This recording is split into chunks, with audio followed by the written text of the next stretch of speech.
Morning. When I spoke to Richard earlier this week, I said, I'm going to speak extemporaneously, off the cuff. But then he said, if you speak for 18 minutes or less, people really listen to you. The trouble with speaking extemporaneously, I speak beyond 18 minutes. So I decided to just put down my thoughts in writing and just keep within the time limit. So if you don't mind, I'm not going to speak out there. I'll be right here.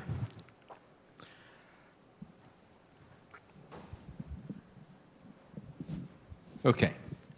There's our incoming boss, the big boss. President-elect Rodrigo Roa Duterte, or known as Rodi or Digong. Yeah, please go ahead if you want to clap, please. Has already hit the ground running even before he takes his oath of office on June 30 in simple ceremonies in Malacanang as the 16th President of the Republic of the Philippines.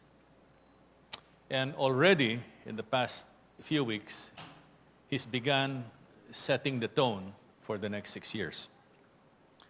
His incoming secretaries of various departments have been voicing out what they intend to do during the next 6 years. And I've been very, very happy to hear a lot of groundbreaking initiatives that they plan to undertake. Because all of that is about good governance, peace and order, and development. And these three elements fall under the umbrella of total national security. It's about total national well-being. When we talk of national security, we're really talking about national well-being. And development of the sustainable kind cannot take place without leadership, a clean government, peace in the countryside, which hopefully incoming Secretary of for Peace of President Duterte, Jess Dureza, will talk about extensively later when he arrives. And the restoration of law and order in the spirit of universal brotherhood. So we're talking about tough law enforcement, and at the same time, we're talking about peace across the board with the CPP, NPA, NDF, and the remaining secessionist movements in Mindanao. Now, let's be blunt. I'm 68 years old. I'm entering the departure lounge. I've been at work for the past 52 years. And old people like me, and pardon my French, have no more time for bullshit or for political correctness. Our country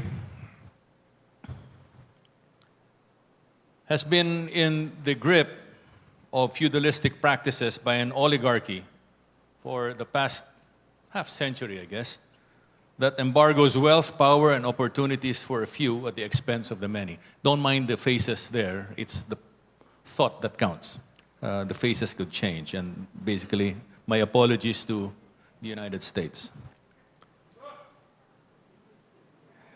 Common good and national interests have been subordinated to self-serving or vested interests. And their toolkits are exclusion, crime, and corruption. Now, until that stops, the culture of entitlement and impunity will continue, and the country's sustainable future placed on hold indefinitely. Consequently, it has produced traditional politics, dictatorship, ignorance, poverty, the diaspora, narco-politics, agro-industrial decline, insurgency, secession, and two people power revolts. Now, we can't call that democracy and freedom, can we? Now, some years back,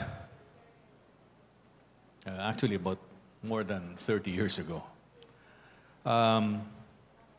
at the height of the anti-Marcos rallies in Makati, I spoke to someone from China who was here to buy the polyester that my company was producing and exporting. He was observing the rally in Makati, and it was a rally that had both the extreme left up to the extreme right joining together in protest against the dictatorship. On the way to our plant in Laguna, I asked him his views about capitalism and democracy in the Philippines versus China's socialism and communism. Well, he thought about that for a long while.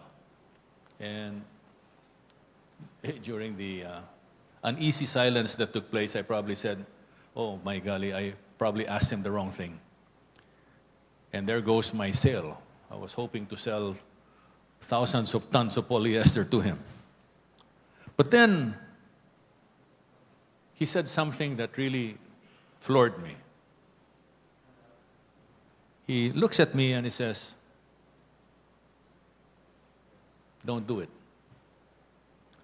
He said, communism and socialism failed in Russia and is failing in my country.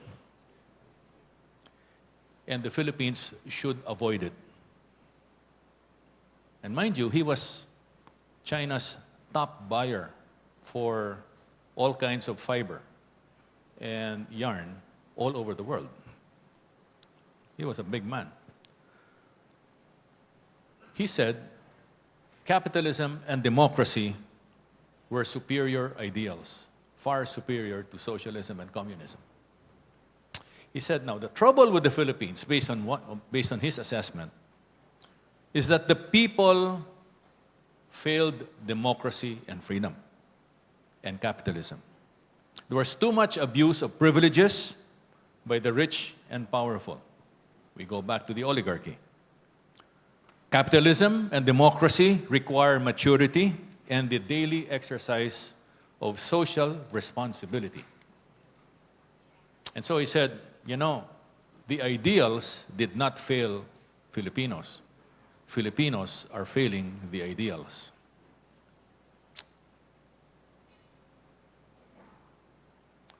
Now, President-elect Duterte won hands down because he represented the people tired of promises and potentials that were never cultivated to make a real difference in their lives.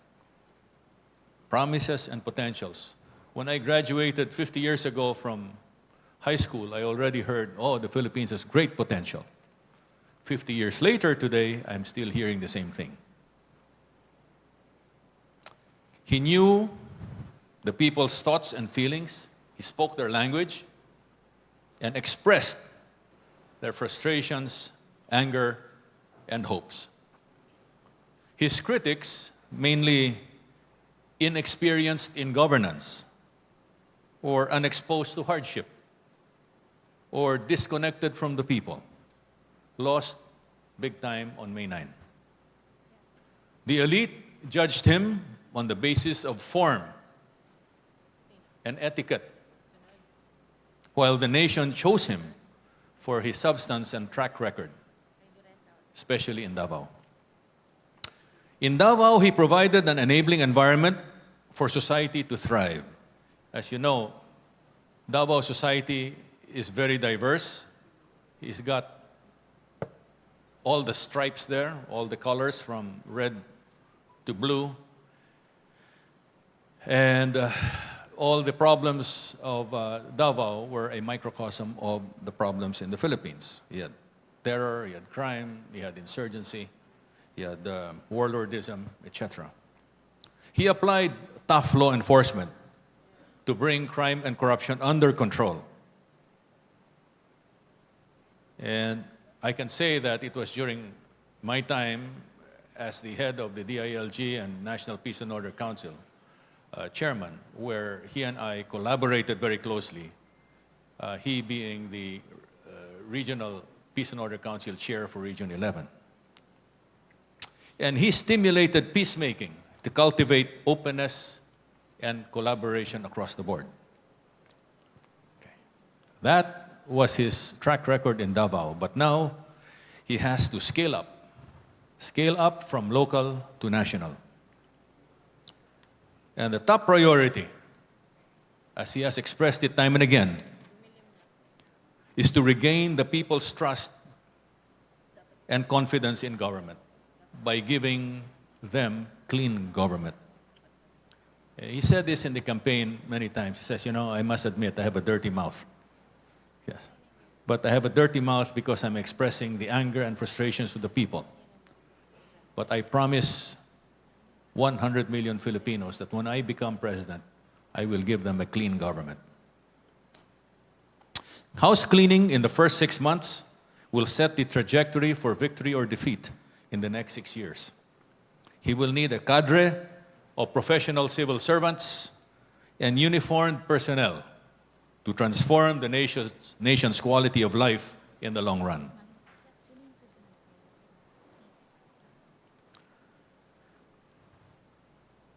That's a drug syndicate right there. He wants to defeat narco-politics. He wants to renationalize strategic infrastructure. He wants to put an end to transnational crime syndicates operating in the Philippines.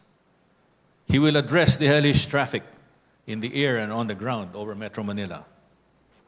He will address China's unwarranted aggression in the West Philippine Sea.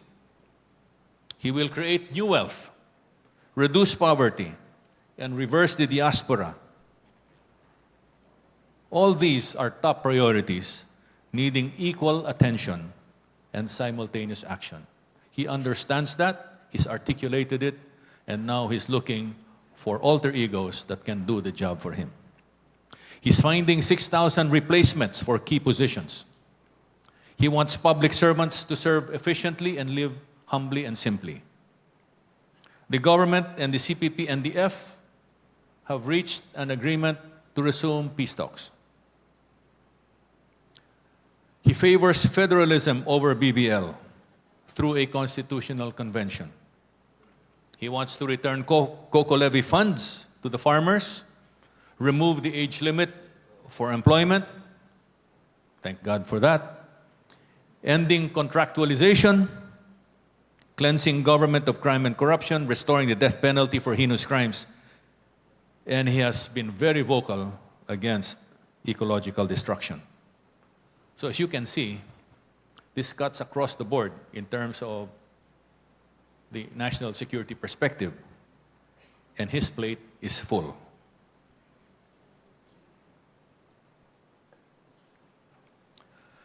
Now recently, media has sort of painted him as someone who seems to be vacillating on his duties and responsibilities as Commander-in-Chief, and how he would prosecute the national security agenda. Well, you know, incoming President Duterte is a lawyer. He knows the law. At the same time, he's now a geopolitical player on stage. And he needs all the maneuver room to be able to guide the Philippines through dangerous waters. That said, I'd like to say that Article 2 of the 1987 Constitution Statement of Principles bars the Philippines from using war as an instrument of national policy. But it binds us to duty, the defense and security of our motherland. National security has multidimensional aspects that cover a broad spectrum: military, economic, socio-cultural, financial, legal, diplomatic, information/cyber, research and development, science and technology. The strength of our security shield will lie in the quality of leadership, governance, and patriotic fervor that we will produce and nurture. And that is weighing heavily on the shoulders of President-elect Duterte. It goes without saying, and he's very much aware of this, that we are responsible for our own defense, while the help we get from allies should be treated purely as a bonus.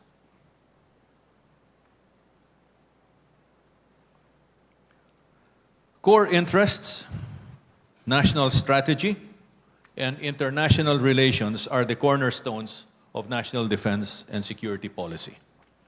Those must be clearly defined so that planning for defense and security have a rational basis. This was a missing element in the past administrations. But he has taken on people who understand these fundamental principles. And I'm optimistic that we will get the job done during the next 6 years. He understands that our biggest cultural weakness is also our biggest national security weakness. Our softness and our capacity for negligence. When I was in Europe a few years ago, on the invitation of the German government, I passed through Brussels, and in the two countries, I met with various national security think tanks. And basically, I got the same message about how they viewed the Philippines. They said, you know, the Philippines is like a big, rich bank. You're very rich. You're a rich country, but without a security fence, where anyone, local or foreign, can ingress or egress at will to cart away your wealth. And the oligarchy is helping themselves to this day, where the benefits of growth and development are for the benefit of a few, while the costs are being pushed to the majority. So from a cost-benefit ratio standpoint, the people are truly, pardon the pun, at a loss.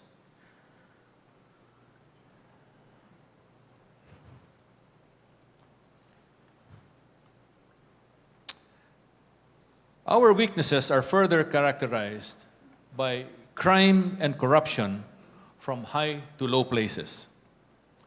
The culture of entitlement and impunity, mockery of the law and justice, and the resulting impacts from all that, such as social divisions, poverty, the diaspora, drug proliferation, civil wars, and ecological destruction. We reap what we sow.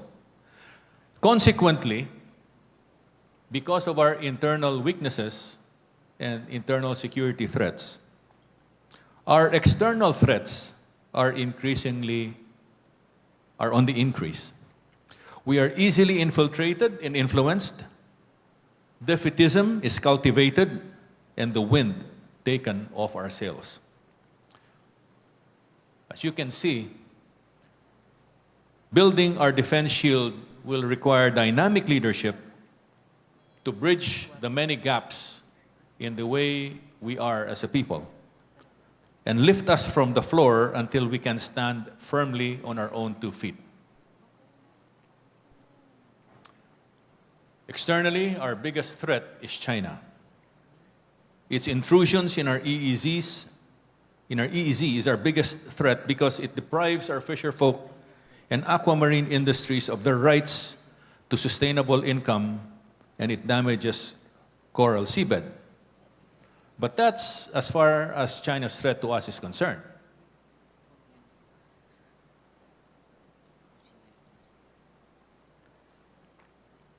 The greater danger of China is that it is endangering global peace and global trade. China's fictional 9-dash line that annexes for itself the South China Sea threatens that, global trade and security. Its unwarranted aggression in the West Philippine Sea by its takeover of Mischief Reef in 1995. I was still in the Ramos government when that happened, much to our chagrin. And their takeover of Scarborough Shoal in April 2012, and the creation of 7 artificial islands in the Spratlys that have been converted into military fortifications are in accord with its area access and denial strategy to control the South China Sea. And why are they doing this? Well, because they say we're a superpower and we are entitled to that. By the way, you're looking at Scarborough Shoal. On the surface, it's really a piece of rock, right? But I'll show you shortly that it's more than that. Let me just say that China's strategic goal and core interest is to push the United States out of the region to secure itself. America's core interest is to keep the seas and the oceans of the world free from any domination and control. China's continued belligerence and defiance of international law is bringing the world closer to conflict. Already, the European community has joined the US's call for China to back down.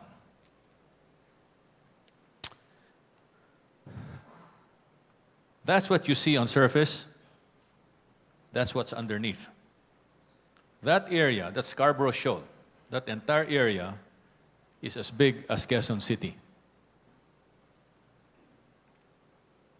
And it's known as Scarborough Shoal as far as the Americans are concerned.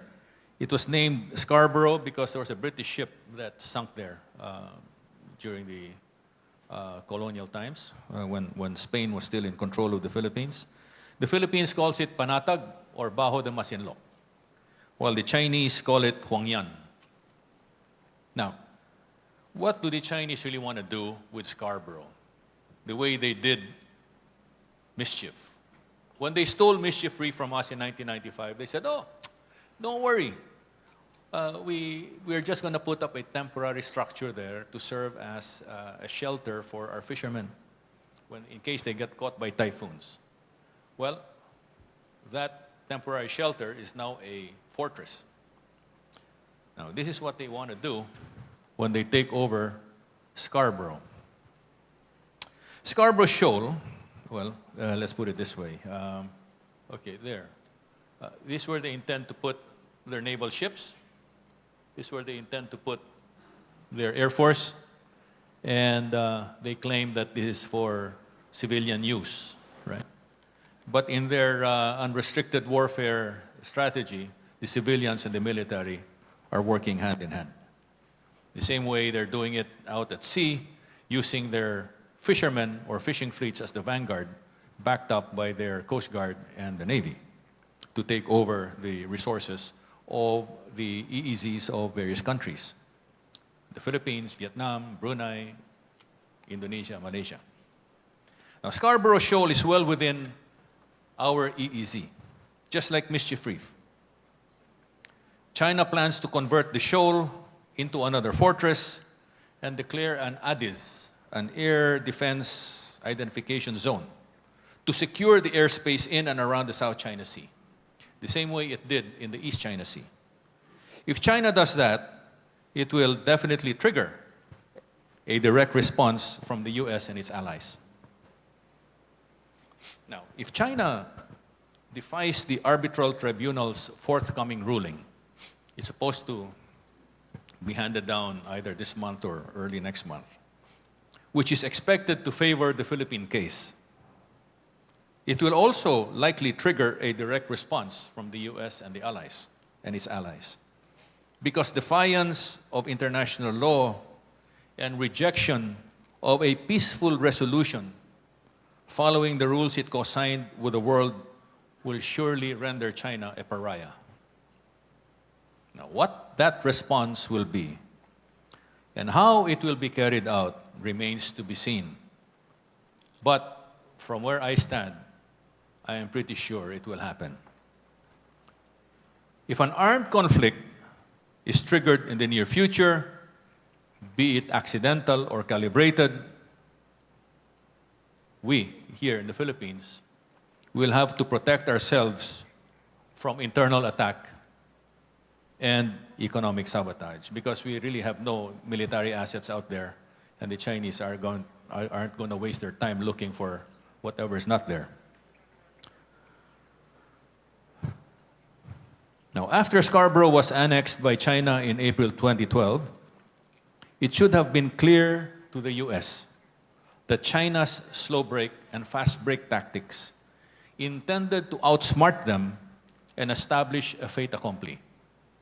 So far, so good. China has really outmaneuvered the US. Its pivot in recent months, however, after getting sufficiently alarmed by China's reclamation of various reefs and shoals in the Spratlys, suggests that the US giant has finally awakened.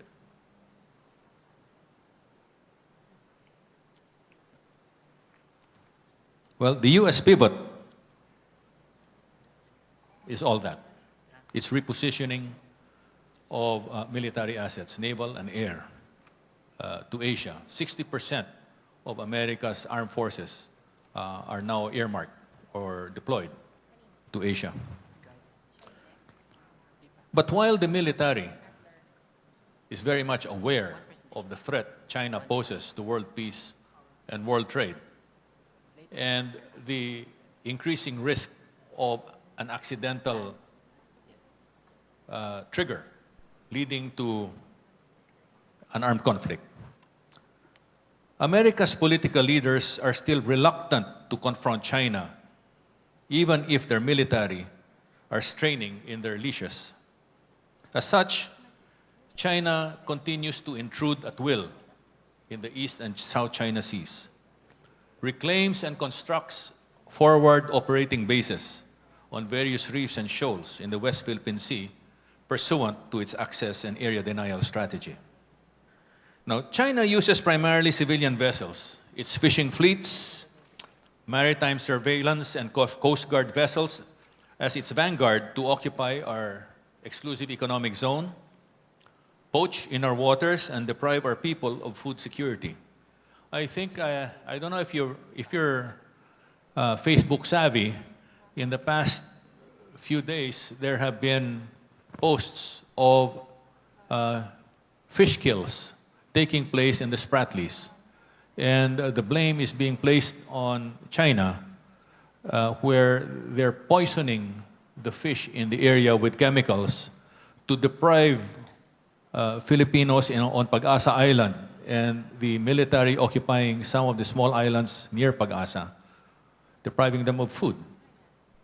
They intend to starve them out and force them out of the KIG, or Kalayaan Island Group.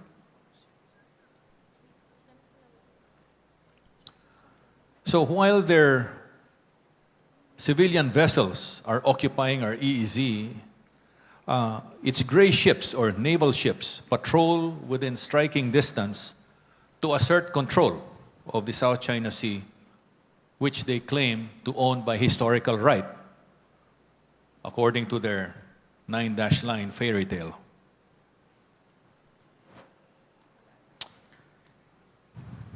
Now, why did I say that we have an internal security problem more than an external threat problem? That's because China has a palpable presence in our heartland, from Luzon to Mindanao. And that is the single biggest threat to us.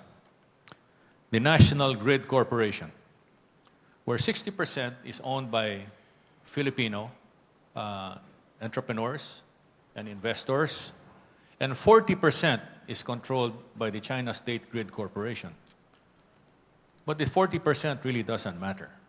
What matters is that the China State Grid Corporation has a 30-plus year exclusive operations, repairs, and maintenance contract. So they have full control of the grid. Apart from taking over the national grid, it has infiltrated other vital infrastructure such as fiber optics, telecommunications, shipping, mining, the trading sector. And the drug trade is controlled by Chinese triads that in turn corrupt and control our gatekeepers. So we go back to our cultural weaknesses and how easy it is for us to be infiltrated. And that is our biggest internal security threat. Tayo mismo. And that allows enemies of the state and enemies of the people to infiltrate and take advantage of our weakness. Consequently, there are three imperatives to be met. First, speaking from a standpoint of the West Philippine Sea. First, improve and expand the quality and quantity of our white ships to establish presence and sufficient deterrence in the West Philippine Sea. White ships means our Bureau of Fisheries and Aquatic Resources ships and the Coast Guard. They are our law enforcement ships that should be out there preventing intrusions and poaching. Second, undertake a comprehensive, no-nonsense internal security sweep to expel illegal workers from human smuggling. It's been going on for decades. Mount legal offensives against enterprises that violate our laws, and take corrupt gatekeepers offline, found to be accomplices and accessories of the enemies of the state. Third, scale up efforts to build credible deterrence because we continue to underspend. We have to step up. If I'm not mistaken, the proposed 2016 defense budget passed by this administration is more or less around 1% of total GDP. It's been like that for years. Even less than 1% of GDP. Compare this to the region's annual average spending of 3% of GDP.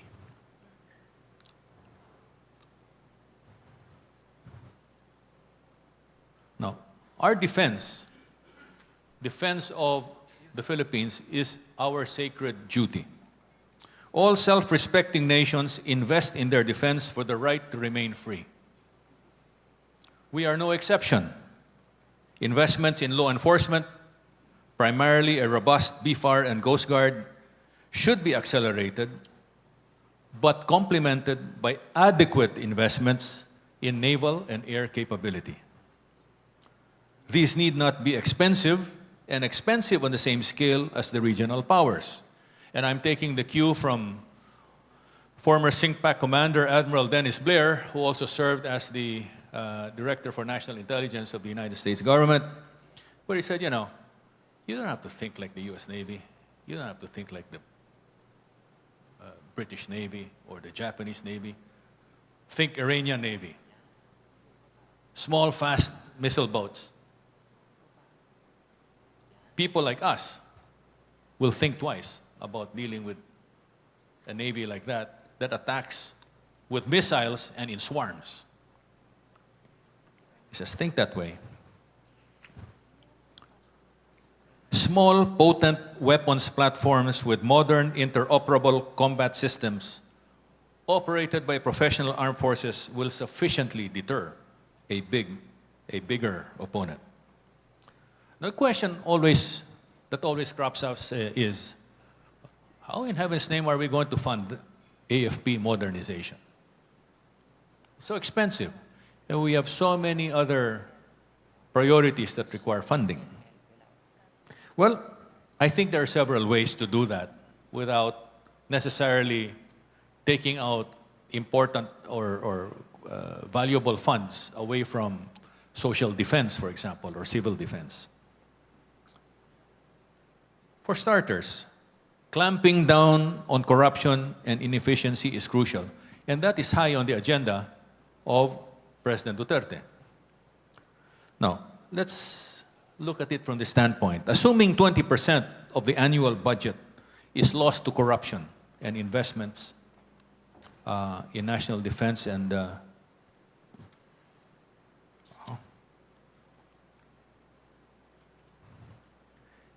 okay, if 20% was lost,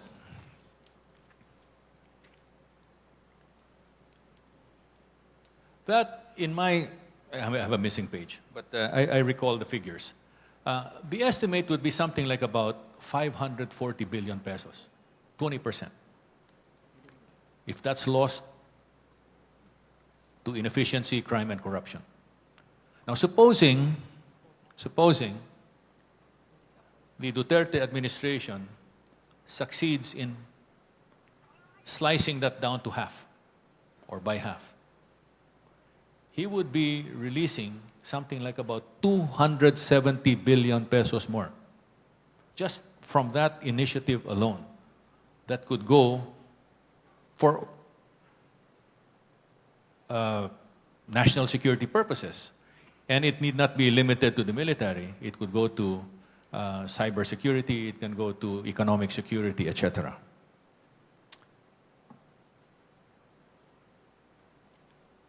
He can also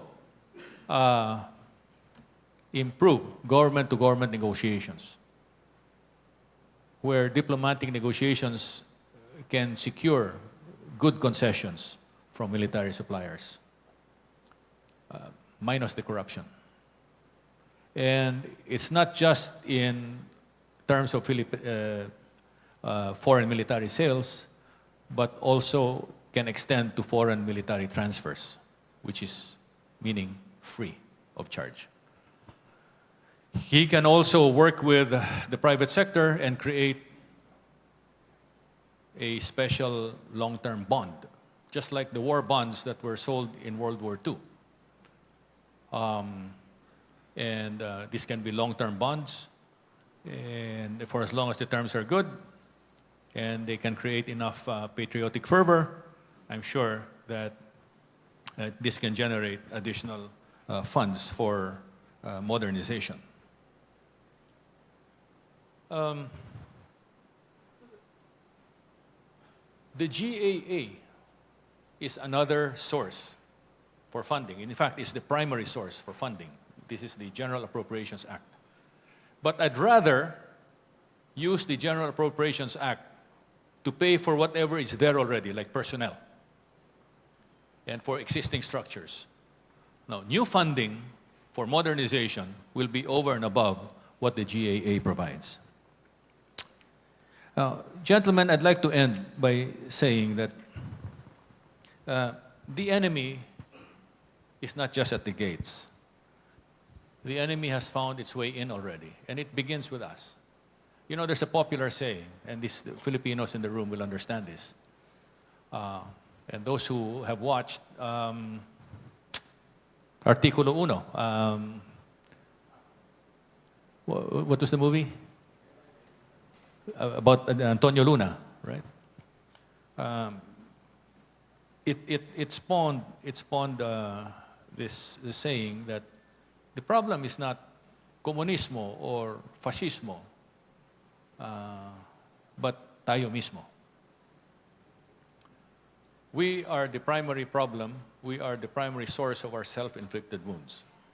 Now, if we're able to bridge those gaps, the gaps that divide us, and unify as a people, then a unified people will not fall divided. We will stand strong together. If we are to survive as a free nation, we must quickly build our inner strengths to expel the enemies in our midst. Only then can we effectively repel external threats to our freedom and existence. The Damocles swords hanging over our head must be removed. Our self-inflicted wounds must stop. There's much to attend to in terms of national security and defense. Incoming President Duterte is inheriting this overwhelming burden. But he must remain strong. He must always see the big picture. He must not waver. Serious national issues require society's full attention, unity and support. A whole-of-nation approach.